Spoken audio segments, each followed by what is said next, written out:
Il y a beaucoup de gens quand ils viennent en Californie pour la première fois qui sont surpris par le côté très avenant des Californiens. Dans les magasins, on vous demande si vous avez trouvé tout ce dont vous aviez besoin, si vous avez besoin d'aide, si vous habitez ici, si vous êtes en vacances.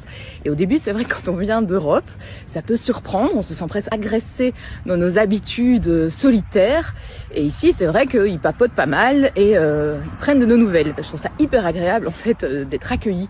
Quand on commande quelque chose, là je viens de prendre un café à emporter, je discutais avec le monsieur qui me faisait mon café, donc il m'a demandé si j'habitais dans le quartier, si j'avais passé une bonne journée, ah tiens vous êtes journaliste, et ah vous cherchez du boulot, et donc il y a plein de discussions, et en fait ça ouvre toujours des portes sur autre chose. En habitant sur place, moi je me rends compte qu'en fait ça mène à des chemins qu'on n'a pas forcément prévu d'emprunter, on rencontre des gens qu'on n'avait pas forcément prévu de rencontrer, et donc là en sortant, il y a une dame qui m'arrête, elle est screenwriter, elle est ici pour plusieurs mois.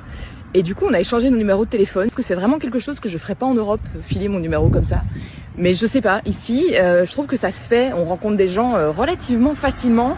Les gens sont avenants, accueillants, et ça fait quand même vachement plaisir par rapport à ce qu'on connaît en fait chez nous. Moi, je viens de Belgique et en Belgique, c'est clairement pas toujours comme ça. Alors ici, c'est vrai qu'on va me dire oui, mais c'est pour le type. En l'occurrence, j'ai pas laissé le type parce que c'était un café emporté, donc voilà, c'est même pas ça, c'est juste c'est dans leur nature. Le mec qui m'a servi mon café, il est californien et en Californie, on fait comme ça. Eh ben j'aime bien.